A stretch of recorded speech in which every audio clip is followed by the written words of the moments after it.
Você vai ver nessa edição do Ecocenado. Sustentabilidade nas cidades é tema de conferência em Brasília.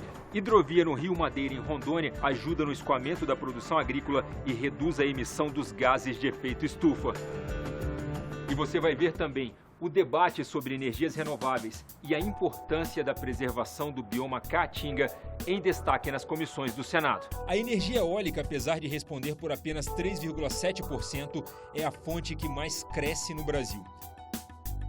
E o novo mapa hidrográfico do Distrito Federal, uma antologia com toda a riqueza da fauna e da flora do Planalto Central. O nosso mapa é um mapa oficial, são mais de 2 anos de trabalho para conseguir identificar todos os rios, todas as nascentes, e tendo um mapa oficial tanto para o cidadão comum, que quiser saber onde é que está a sua casa, o seu sítio, sua fazenda, né? Mas também para a gestão ambiental. O Distrito Federal vive a pior crise hídrica da sua história. Mas para preservar os cursos d'água e as nascentes, é preciso conhecê-los.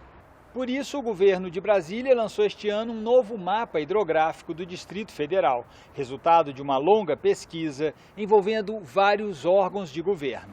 Córrego das Antas, Ribeirão Jacaré, Rio Alagado, Córrego Pequizeiro. Mais do que um trabalho cartográfico, o mapa revela toda a riqueza da fauna e da flora nessa porção do Planalto Central. Veja na reportagem de César Mendes.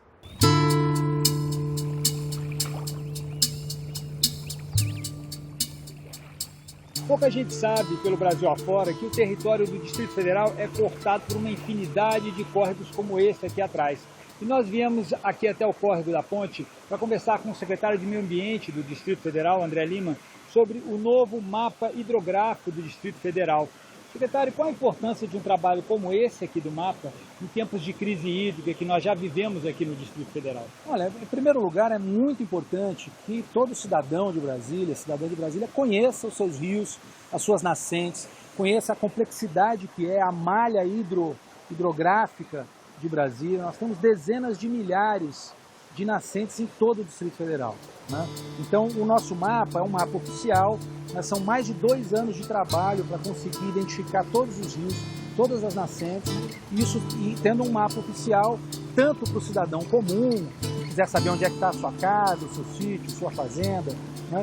Mas também para a gestão ambiental, para o poder público poder planejar, organizar o desenvolvimento do território, considerando essas nascentes, considerando esses cursos d'água que precisam ser protegidos, preservados e boa parte deles, inclusive, recuperado. Então, esse mapa é muito importante para a gestão do território, para o planejamento, proteção e recuperação do território no Distrito Federal.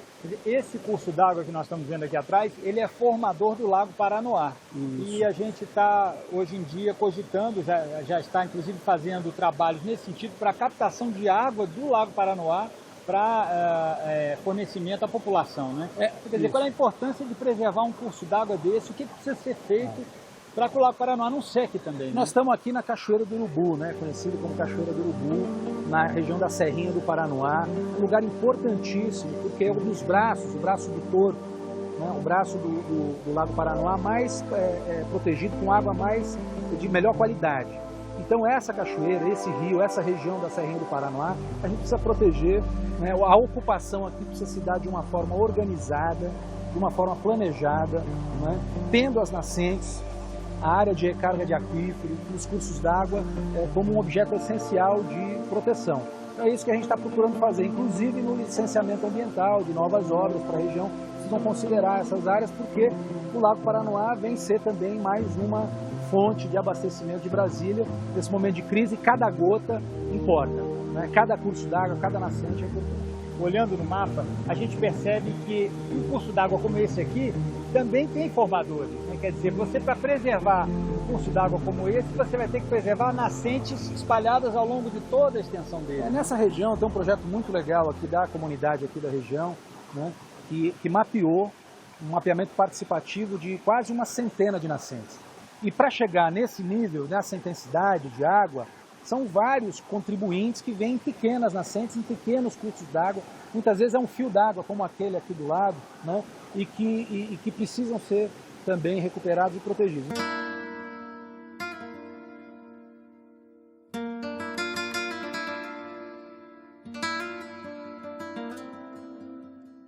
O mapa hidrográfico, aprovado pelo Conselho de Recursos Hídricos do Distrito Federal, ele vem auxiliar toda a população de Brasília e, sobretudo, o governo a fazer uma boa gestão dessas águas para garantir qualidade de vida, para garantir bem-estar, né, e para garantir abastecimento hídrico também para essa geração e para as próximas.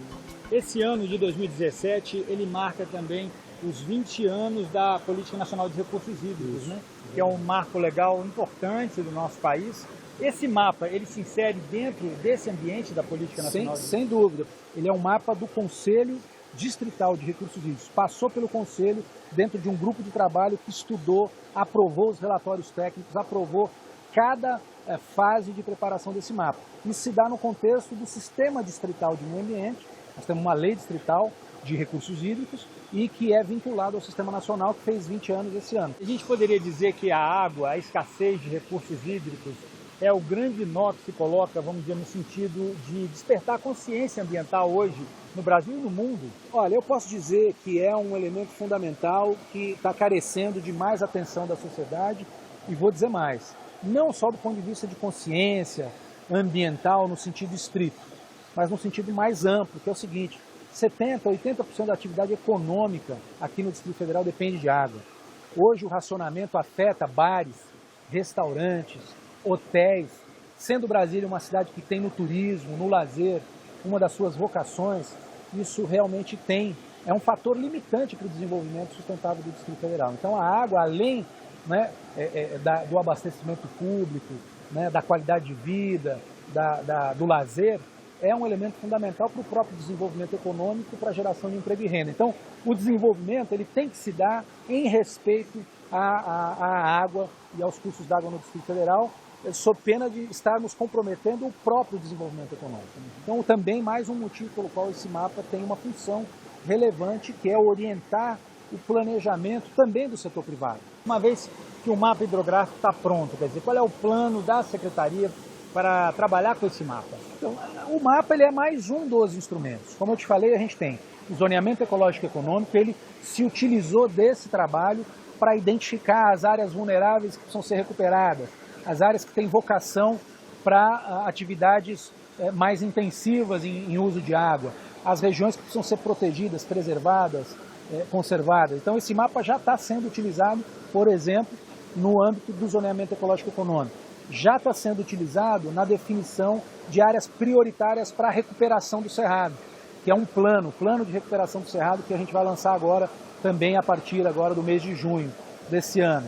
Ele já está sendo utilizado, por exemplo, no projeto, né, que nós aprovamos junto ao Programa das Nações Unidas para o Meio Ambiente, que nós captamos mais de 5 milhões de reais para restauro florestal em todo o Distrito Federal. Ele já está sendo utilizado.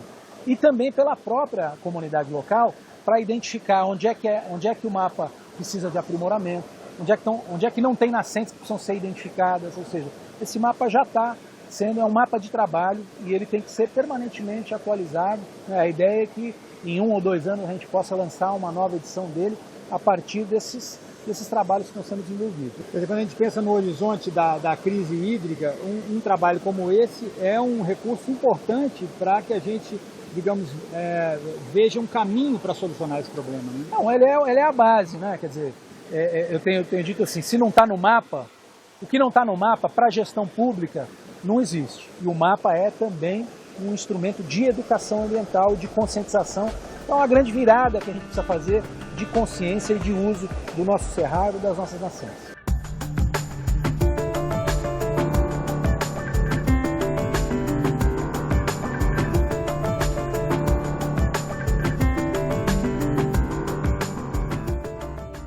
Hoje já somos mais de 7,2 bilhões de habitantes no planeta Terra. Mas já parou para pensar quantos habitantes o nosso planeta pode sustentar, tendo como base seu padrão de consumo de bens naturais?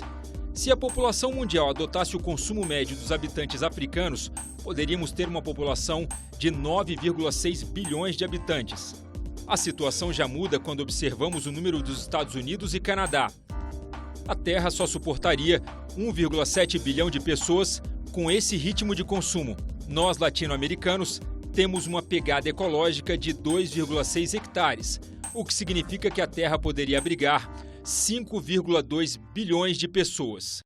Energias alternativas e renováveis, exploração sustentável de florestas, preservação do bioma Caatinga, revitalização do Rio São Francisco e as metas do Acordo de Paris. Temas em debate nas comissões do Senado.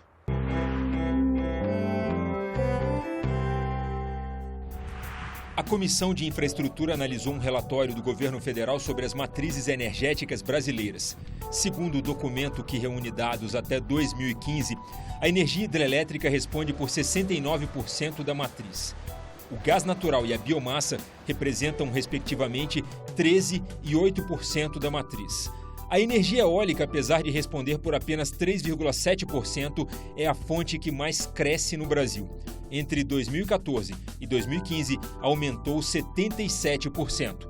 Nós precisamos avançar na diversificação dessa matriz, das diversas fontes que nós temos como possibilidade no país.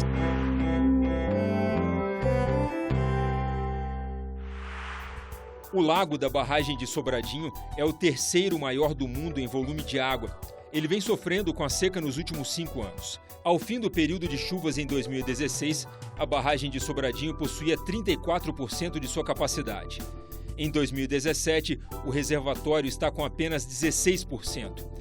A crise prejudica também a irrigação no Vale do São Francisco, que fatura cerca de 2 bilhões de reais por ano com a produção de frutas. O senador Fernando Bezerra Coelho disse que, apesar das medidas para economizar água, até o final deste ano, a situação deve se agravar na barragem, sendo inevitável a utilização do volume morto. Nós poderemos atingir esse ano, infelizmente, o volume morto da barragem de Sobradinho, com a possibilidade de zerar o volume útil da barragem ali por volta do final de setembro, início de outubro.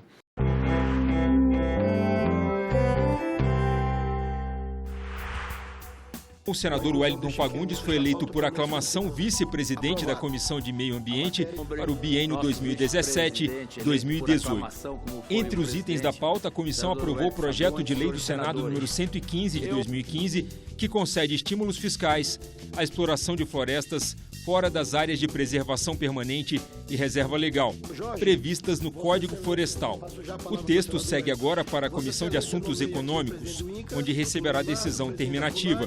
A matéria aprovada prevê a concessão de benefícios como a isenção do imposto sobre a propriedade territorial rural, equivalente ao quádruplo da área explorada. As taxas de juros e demais encargos financeiros incidentes sobre os financiamentos serão diferenciados de forma a favorecer a expansão da preservação ambiental. O embaixador brasileiro Antônio Marcondes disse que o desafio do momento é regulamentar o Acordo de Paris em no máximo 2 anos, para que ele traga efeitos práticos o mais rápido possível. Além da posição norte-americana, Marcondes apontou outra dúvida que vem da Europa. Qual será a questão a saída do Reino Unido? Qual será a divisão do bolo, da torta de emissões europeias com a saída de um ator importante como o Reino Unido da União Europeia?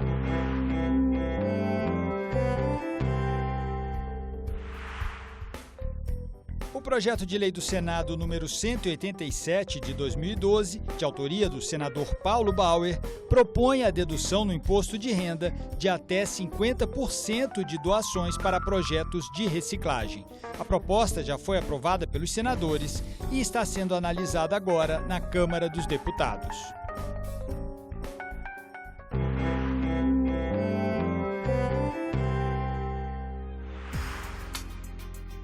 O Ministério do Meio Ambiente recebe até o dia 26 de maio inscrições para o módulo 6 do curso de Eficiência Energética. Voltado para técnicos e profissionais de distribuidoras de energia, o curso é oferecido em parceria com o PNUD, Programa das Nações Unidas para o Desenvolvimento. Os formulários de inscrição estão disponíveis no site do Ministério do Meio Ambiente e devem ser enviados para o e-mail treinamentopenud@animaprojetos.com.br. As vagas são limitadas e é preciso comprovar experiência acadêmica e profissional.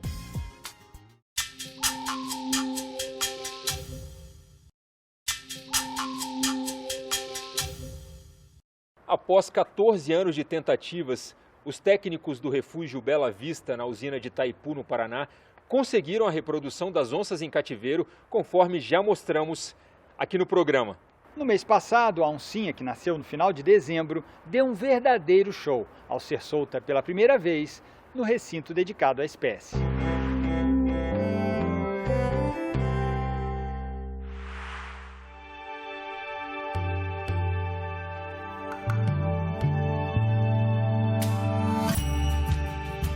Com 1.100 metros quadrados, o recinto das onças reproduz o ambiente natural e permite que os animais se exercitem e interajam. Justamente o que a oncinha fez com grande desenvoltura logo no primeiro dia em que foi solta. Ela continua acompanhando a mãe, só que agora ela vai ter mais condições de aprender como usar um espaço maior, vai aprender a escalar galhos mais baixos e quem sabe até subir em algumas árvores mais baixas. E depois, com o tempo, ela vai aprender a caçar e vai poder, mais tarde, ensinar isso a seus futuros filhotes. Então, isso é um processo natural que acontece em ambientes naturais, na natureza, e que agora a gente está tentando reproduzir em cativeiro, onde a mãe acompanha o filhote, ensinando algumas coisas, e isso daí vai servir como base para que no futuro também seja ensinado a outros filhotes. Criado nos anos 70 para abrigar animais desalojados pela construção da usina de Itaipu, o Refúgio Bela Vista reúne hoje 420 indivíduos de 70 espécies diferentes. O sucesso na reprodução das onças em cativeiro vai contribuir para a manutenção dessa espécie extremamente ameaçada de extinção na região sul do país. Hoje, a população de onças pintadas na Mata Atlântica é estimada em apenas 200 animais. Os cuidados que Itaipu tem com a natureza, com a preservação, estão refletidos boa parte nesse momento, né? A ideia, inclusive, é continuar, né? Fazer a sequência, daqui a um ano, uma nova reprodução, dando mostras aí que Itaipu é muito mais que uma geradora de energia elétrica.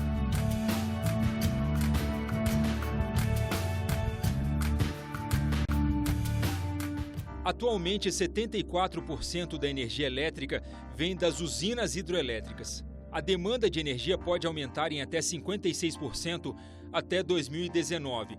A participação das hidroelétricas deve cair para 68% e a gerada por combustíveis fósseis deve subir para 8%. Devemos investir em energia eólica. Se caso isso não acontecer, o Brasil terá de aumentar a produção de energia térmica e nuclear, que tem um investimento muito mais alto. A Comissão de Infraestrutura visitou o estado de Rondônia no final de abril. Os senadores foram conferir como está a duplicação da BR-364 no trecho que liga a capital do estado, Porto Velho, à cidade de Comodoro, no estado de Mato Grosso. Esta obra é fundamental para que a hidrovia do Madeira possa escoar a produção agrícola da região.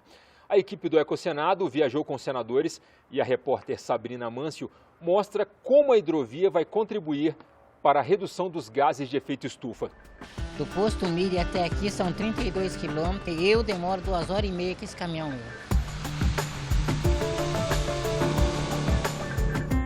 Não são só os caminhoneiros como o seu Sidney que vão se beneficiar da duplicação da BR-364 no trecho entre Porto Velho e Comodoro e da pavimentação do contorno norte de Porto Velho.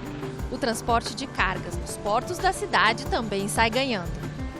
Hoje a estrada está no limite e eu acredito que a sua duplicação possibilitará fazer com que a cidade de Porto Velho, que na verdade é uma cidade que nós temos que atê-la como rota de exportação, uma rota comercial, vai receber muito mais produtos, porque hoje muitos dos atores de negócios para exportação, eles utilizam portos do sul e sudeste, temendo que a rodovia seja interditada, que o trânsito seja prejudicado, que os prejuízos dos caminhoneiros, dos caminhões da frota seja aumentada e também em função de que até bem pouco tempo nós não tínhamos certeza de que a hidrovia seria dragada. Isso hoje é uma realidade. Estamos aqui no Porto Madeira, em Porto Velho, onde é colocado nas balsas toda a produção agrícola do estado de Rondônia, do estado do Mato Grosso,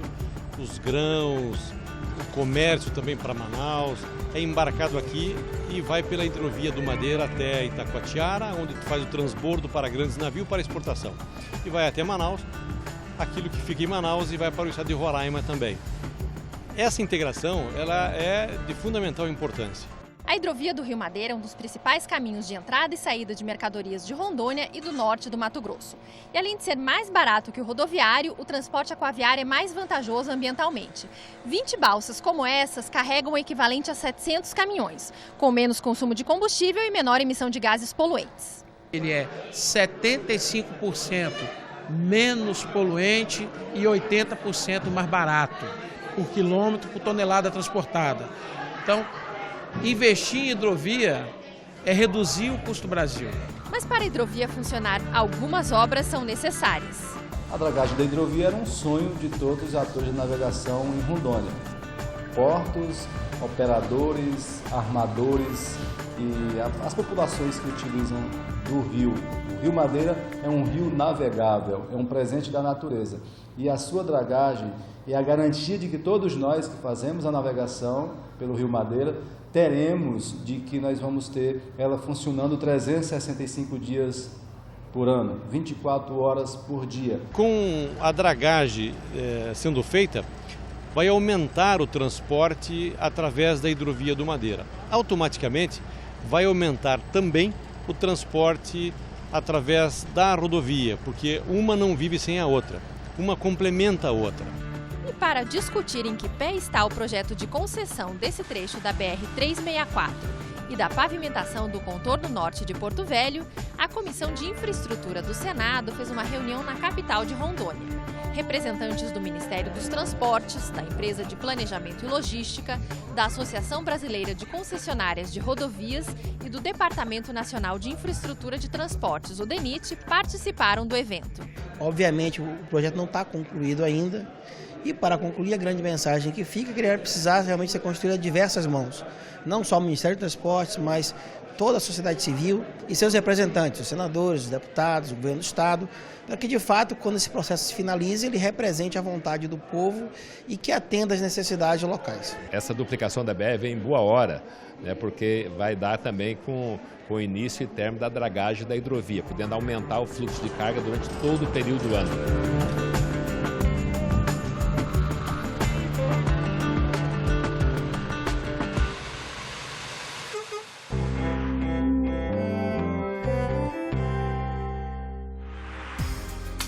O 5º Simpósio Internacional de Microbacias Hidrográficas acontece de 6 a 9 de junho no campus de Botucatu, da Faculdade de Ciências Agronômicas da Unesp.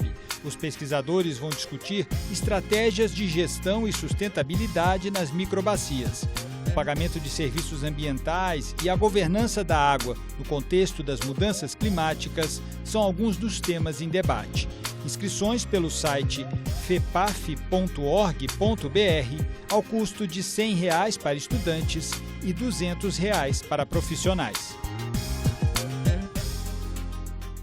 Sustentabilidade nas grandes cidades brasileiras. Esse foi o tema de uma conferência realizada em Brasília e que reuniu representantes de diversos municípios do Brasil, além de uma delegação da Comunidade Europeia.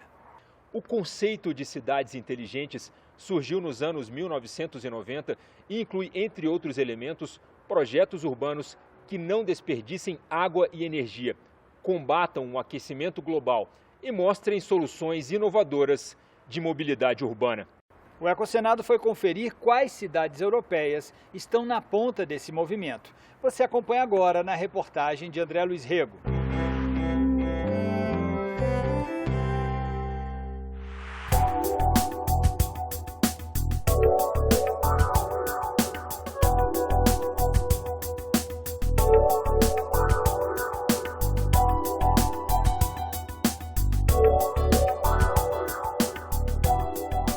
No espaço da União Europeia, representantes do continente mostraram por que suas cidades são consideradas inteligentes. Viena trouxe um exemplo de matriz energética totalmente inovadora. Além da energia solar, calor produzido a partir de data centers. And we now have to change our energy system, producing more decentralized energy which means energy from the sun, solar, energy from the earth, and also using, for example, waste heat. And this is a topic here in our project. You know, Internet of Things, we are doing a lot of things through Internet on servers, so there are more and more data centers needed because more and more traffic on data. These data centers producing a lot of heat. We want to use this heat for the district heating to heat the houses and the warm water. O sueco Mika Hallström afirma que Estocolmo está aumentando rotas alternativas e buscando soluções de mobilidade, tanto no transporte individual quanto no coletivo. How can we get people to use other means of transport, for instance, public transport? We want them to bicycle more. We want to have them good possibilities for pedestrians to walk safely. So we're looking into different ways of making the traffic flow and people flow better. Durante o evento, uma oficina promovida pela Universidade de São Paulo, em parceria com a União Europeia, trouxe estudantes de Brasília para desenvolver ferramentas para uma cidade inteligente. A gente quer, com a plataforma deles, desenvolver um aplicativo que traga a população para resolver problemas da cidade. Então, tem um aplicativo que é alguém da população pode ir lá e relatar algum tipo de problema, seja buraco de ruas, falta de luz, algum tipo de crime, e isso fica como dado público. Em troca, como incentivo para a pessoa fazer isso, a gente dá recompensas para ela, seja milhas de viagem ou alguma promoção em lojas parceiras. Em 2016, Amsterdã foi considerada a capital europeia da inovação. O representante holandês acredita que a participação efetiva dos cidadãos em um projeto coletivo que envolva tecnologia e sustentabilidade é o caminho para cidades inteligentes. We won because we introduce the citizen and connect them to the normal, regular innovation system. And that's difficult because in our smart city projects we always try to involve the citizens, but it's difficult to reach them. Lisboa vem se destacando nos últimos anos como o novo destino turístico da Europa. Em 2016, a capital portuguesa recebeu 4 vezes mais turistas durante o ano do que o Brasil inteiro. Os portugueses dizem que a governança e a boa gestão estão por trás de qualquer modelo de cidade inteligente. O desafio, e é esse que Lisboa encara de frente, é ser a estrutura pública em relação com os privados, mas assumindo o público esta responsabilidade de fazer a gestão de dados de uma forma em que somos nós que os capturamos, somos nós que somos responsáveis por ela em nome dos cidadãos e responsáveis por encaminhar o uso destes dados de forma aberta e transparente pela nova economia, pelo novo modelo económico, no sentido de melhorar a vida das pessoas da cidade.